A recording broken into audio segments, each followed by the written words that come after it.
السلام عليكم، مرحبا بكم في فيديو جديد معنا اليوم. بعد الصلاة والسلام على رسول الله نبداو بفيديو تاعنا. فيديو اليوم جبت لكم وصفتين بزاف هايلين تاع السفيطي ولا الحميص ولا الحار مرقد كيما حبيتو. الوصفه الاولى واش عندنا هنا؟ عندنا حبه تاع طوماطيش، عندي كميه تاع فلفل حار، كميه تاع الفلفل طرشي.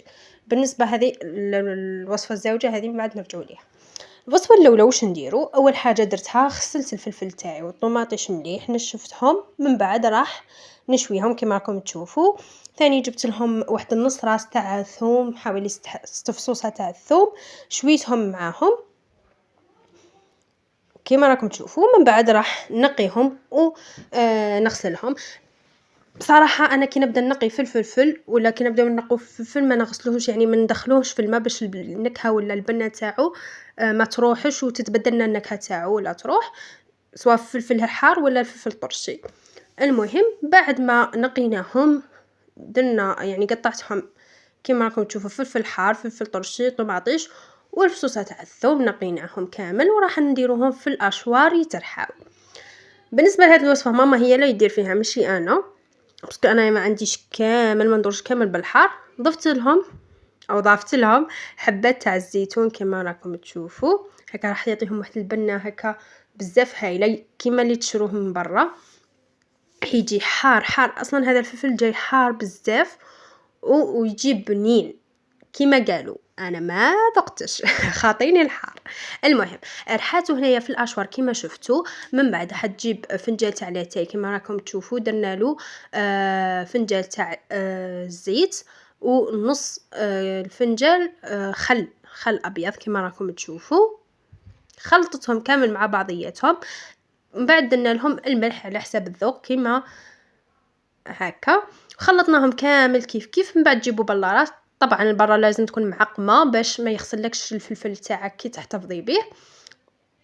غسلناها بالمطابخ خليناها تكطر. من بعد نديرو الصفيطي ولا الحميص تاعنا في هذيك البلاره.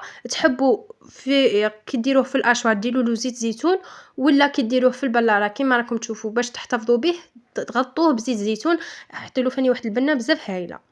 فوالا هذه هي وصفتنا الاولى تاع الحميص ولا تاع الصفيطي. تجي شوفوا ريحته صراحه تهبل، الذوق كامل شكروه. انا ما نقدرش نعطيكم رايي باسكو ما ذقتوش لانه ما ندورش به. هذه هي الوصفه الاولى. بالنسبه للوصفه الثانيه راح ندير لكم فلفل مرقد حيطي في الكوكوطه. واش نحتاجو؟ عندي هنا حبه تاع طماطيش مسكرفجه، واحد الربع سنينه تاع الثوم هكذاك، شويه تاع الكمون، الزيت والخل والماء. واش نديرو؟ عندي هنايا الريسان تاع الفلفل بعد ما غسلناهم مليح ومسحناهم، قسمناهم الى نص كيما راكم تشوفوا، غير نص، ما نحوش الراس هذاك. من بعد واش راح نديرو؟ راح نجيب بول كيما راكم تشوفوا، درت فيه فنجال تاع الزيت، فنجال تاع الماء، وثاني نديروا له الخل، هذا الماء. وندير ثاني فنجال تاع الخل الابيض، راني نستعمل في الخل الابيض. راح نضيف له كذلك مغرف صغيره تاع الكمون والملح على حساب الرغبه. نخلطوهم كيف كيف. من بعد واش نديرو؟ راح نجيب الكوكوط اللي راح نطيب فيها هذا الحار تاعي عفوا. ندير الحار ولا الريسان تاع الحار في الكوكوط اللي راح نطيبو فيها،